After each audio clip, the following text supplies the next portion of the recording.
ዶሮ ስንት እንደገባ ታውቂያለሽ? እኔ አልሰማሁም። 20 ብር። ምን ነካቸው? አንተ ያማህ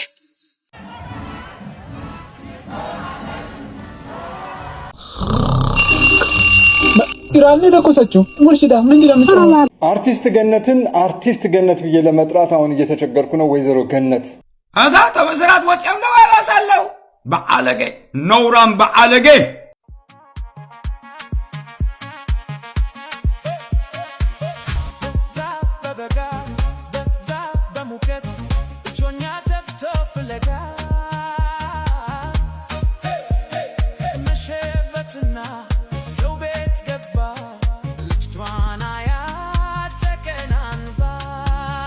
ሰላም ጤና ይስጥልን ቤተሰቦች እንዴት አላችሁ? እንደምን ቆያችሁ? ዛሬም ተመልሻለሁ። በጣም አነጋጋሪ እንዲሁም ደግሞ አዝናኝ ቪዲዮዎች አሉ። በሚያዝናኑ እየተዝናናን አነጋጋሪ በሆኑ ደግሞ ሐሳቦቻችንን እየተቀባበልን አብረን ቆይታ እናደርጋለን።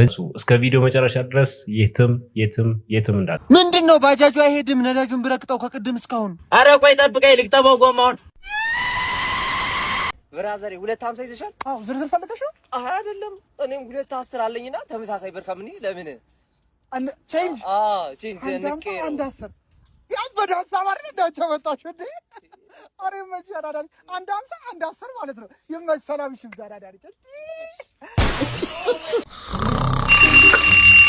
ኢራን ተቆሰችው ሙርሺዳ ምንድነው የምትለው? እባክህ ስልክህን የጠራው ደንጋጣ የሆነ ሽማግሌ አንሳ ስልክህን። ይህን ደውላችሁ ብስሚላ። ሄሎ ኤአጂ ስልክ ነው? አዎ ነኝ። ልጆትን አግተነዋል በአስቸኳይ ምላሽ ታገተ እያሉ ነው። አረ ልጄ ምንም እንዳያረጉብኝ እኔ ወርቄንም ሽጬ ቢሆን የሚለውን እንስማው መጀመሪያ። ልጁ የዋህ ነው ሞኝ ነው ምንም አውቀው ነገር የለም። በአስቸኳይ 10 ሚሊዮን የማያስገቡ ከሆነ ልጆን በህይወት አያገኙት። ክፍታ አፍህን አትክፈት። 10 ሚሊዮን ይላል እንዴ? ስታየው ልጁ 10 ሚሊዮን ያወጣ ልጆትን አይፈልጉትም ማለት ነው። አልፈልገውማ ውሰደው። እኔ ጋር መልሰህ እንዳትደውል እሺ። ባለጌ ልጄን እንዳታስበላኝ ምንድነው ያለ ነገር ሰምተሻል? 10 ሚሊዮን እኮ ነው ክፈል። 10 ሚሊዮን ከጓደኞቹ ጋር እየቀለደብህ ነው። እባክህ ዝም በል። እቺ ነገር ትጠፋኛለች እንደዚህም ባዩ። እኔ የምልሽ ግን ወርቅ ምናምን ያልሽው ምንድን ነው? ኧረ እኔማ ለጨዋታው ድምቀት ብዬ ነው። ወርቅማ ከየት አመጣለሁ ብለህ ምናምን ሳስጋብዘኝ ታውቃለህ? የወረ ማቀው ጥሩ ምግብ ቤት አለ እዛ ልጋብዝህ። ይሄን ቪዲዮ አይተን እንመለስና የሚያስቅ ኮመንት እናነባለን።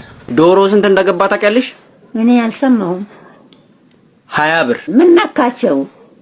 ምን አውቃለሁ እኔ። መንግስት የለም እንዴ? ስንት እንደገባ ታውቂያለሽ? ግን ዘይት ምን አውቃለሁ እኔ ነኝ። 7 ብር ገባ። 7 ብር ገባ ዘይት። በቃ ዝም በል መንግስት የለም በል። የኔ እናት እውነቱን ቢያውቁት ምን ሊሉ ይሆን? ማዘር ግን ለ40 ዓመት ኮማውስ ነበሩ እንዴ? እርሶማ በኃይለ ሥላሴ ጊዜ ነው ፖዝ የተደረጉት። ለማንኛውም እድሜና ጤና ይስጥልን። ሀበሻ ግን በጣም ችግር አለበት። ባይዜ አዱናይ የሰራው ቪዲዮ ነበር የዲላን ፔጅ እየመጣ ነው ብሎ ማለት ነው።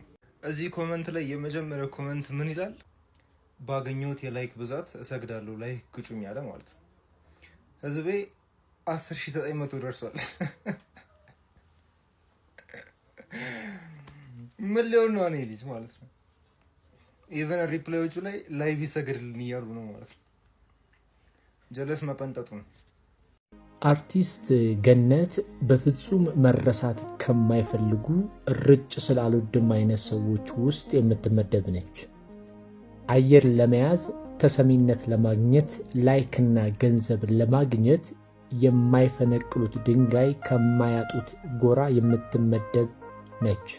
እንደሷ ያሉ ሰዎች ዘውትር አጀንዳ መሆን የሚፈልጉ ራሳቸውን አጀንዳ ለማድረግ አወዛጋቢ፣ አጨቃጫቂ የሆነ ግራ የሚያጋባ የፈለጉትን ሃይማኖትና ብሔር የሚያጠለሽ በርካታ ርዕሰ ጉዳዮችን እየመዘዙ መጮህ ይጀምራሉ።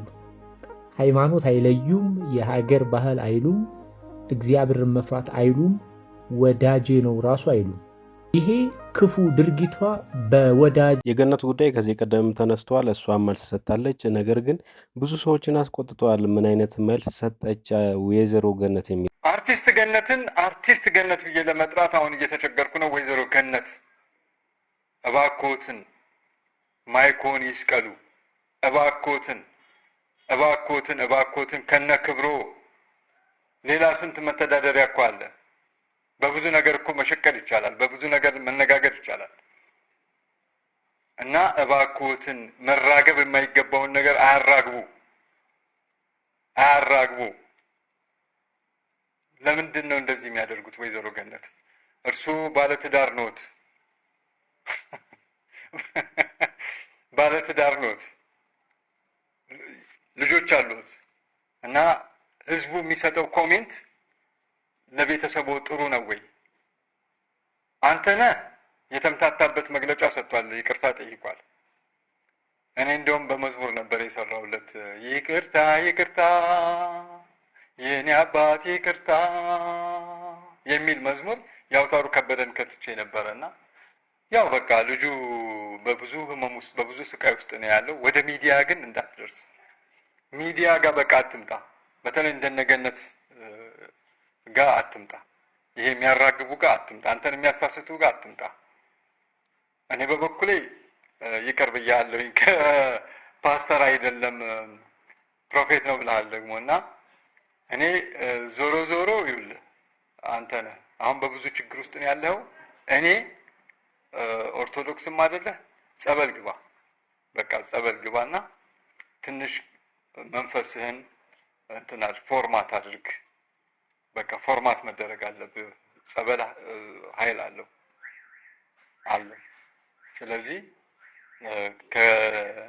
ከንስሐ አባትህ ጋር ተነጋገርና ገነት ንጋቱ ያነሳችው ሀሳብ በጣም አስገርሞኛል። ለዚህ ለቅጠል ሻይ ህዝብ ደግሞ ልጨናነቅ አይነት መልስ ነው የሰጠችውና ከዚህ ክፍል 2 ቪዲዮ ስር ያስቀመጠችው መልእክት በጣም አስገርሞኛል። የዚህ ቪዲዮ ሀሳብ የኔ ሀሳብ አይደለም የባለቤቱ ነው በማለት ከዚህ በፊት የነበሩትንም ቪዲዮ ተመልከቱ። እኔ ገንዘብ ማግኘት ብቻ ነው አላማዬ አይነት ነገር የሚመስለውን መልስ ሰጥታለች። ይሄ ጉዳይ ገነት ባይሆን በዚህ ልክ አይነሳም። የተነሳባት ምክንያት ተወዳጅ እና ብዙዎቻችን ከሷ የተሻለ ነገር ኤክስፔክት ስለምናደርግ ነው እንጂ ስለ ጠላናት አይደለም። በግሌ ሀሳቤን የምሰጠው በዚህ ልክ ነው። እናንተ ሀሳባችሁን ስጡ። Are you safe? I feel safe. You feel safe? Captain Jenny is in control, you know? Yes. What happens on the sea, you know, stays with Captain Jenny, you know? Something like that? We soon return to your husband, yeah? Yeah. My husband? Your husband. Remember your husband? You one? forgot about him. Which one? He's under control, okay? Captain Jenny. Captain Jenny. Captain Jenny. Captain Jenny. Captain. ሰላም ጤና ይስጥልኝ። በያላችሁበት ያክብሩት ሰላምታ ይድረሳችሁ። ዳግማዊ ታሪኩ ነኝ። ይህ ድራይቭ ስሩ ብሮድካስት ነው። በእኔ በዚህ የግል አስተያየትን በማቀርብበት ዝግጅት እንግዲህ የተለያዩ ጉዳዮችን አነሳለሁ። ትንሽ ከማውቃት ከሚዲያ ጋር በተያያዙ ነገሮችን ማነሳው ላይ የምትመለከቱት ምስል በዚህ ወቅት ብዙዎችን ያነጋገረ ነው። እንግዲህ የትንሣኤ በዓል ባለበት ሁኔታ ላይ የተለመደ ነው። በኢትዮጵያ የተለያዩ መስሪያ ቤቶች ከጠቅላይ ሚኒስትሩ ቢሮ ጀምሮ ከአዲስ አበባ ከተማ ከንቲባ ጀምሮ የተለያዩ እገዛዎችን ለሰዎች ያደርጋሉ። በትክክለኛው በእነሱ አጠራር ማዕድ ማጋራት ተብሎ የሚታወቀው ዝግጅት ነው። ይሄ ፎቶ ግን ሰሞኑን በጣም መፋለሚያ ሆኖ የወጣ ፎቶ ነው።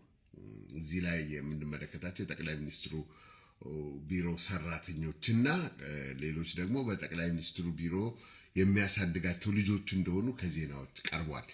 አወዛጋቢ የሆነው ይሄ ነገር በሚዲያ ላይ በዚህ መልኩ መገለጽ አለበት ወይ? የሰዎቹን ክብር፣ ስብዕና፣ ማንነት በማህበረሰብ ውስጥ ያላቸውን ቦታ አይነካም ወይ የሚል ጉዳይ ተነስቷል። ወደዛ ከሚሄድ በፊት አሁን የሰማሁት በጣም የሚያስገርም ነገር ልንገራችሁ።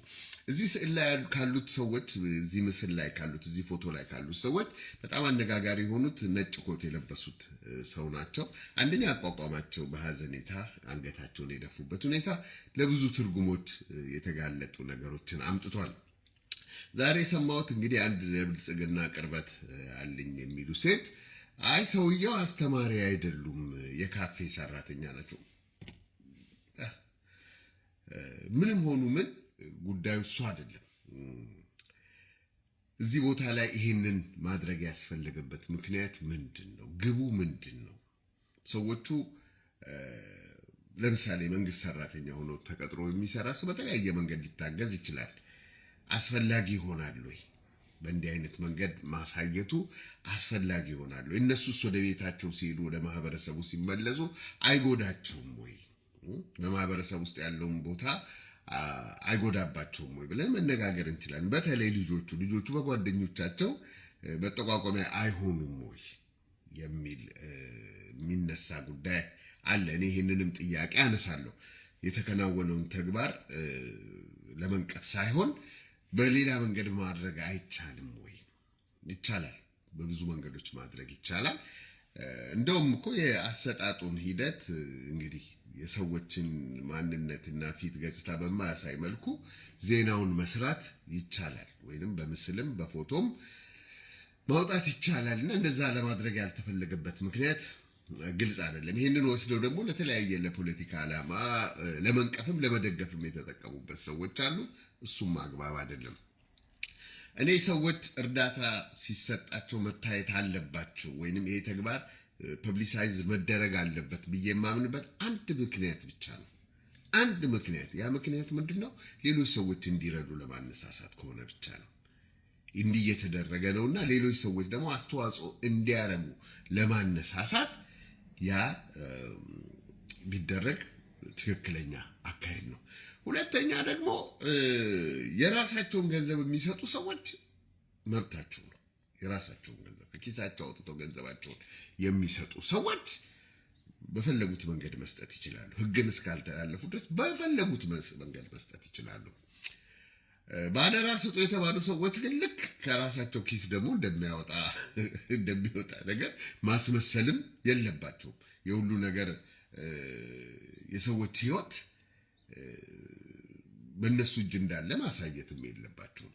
ይሄ ትንሽ መታረም ያለበት ነገር ነውና ይሄንን እንግዲህ የሰው ልጅ ሁላችንም አሶሺየትድ መሆን የምንፈልገው መያያዝ የምንፈልገው ከስኬት ከመልካም ከሆነ ኑሮ ከጥሩ ከሆነ ነገር ጋር ነው እንጂ ከመለመን ከምን ጋር ብዙ ጊዜ ራሳችንን ማያያዝ አንፈልግም። ማናችንም ብንሆን እንጂ ይደረጋል። በተለያየ ቦታ ሰዎች ድጋፍ ያገኛሉ። ግን የሰዎችን ስብዕና ባከበረ መልኩ ምክንያቱም ድሃ ስለሆነ አንድ ሰው ወይንም ምንም ስለሌለውና ስለተቀበለ እንደፈለግን ልናደርገው እንችላለን ብሎ ኢቢኤስ ቴሌቪዥን ለቻናል 1 ቴሌቪዥን ጠንከር ያለ ማስጠንቀቂያ ሰጠ።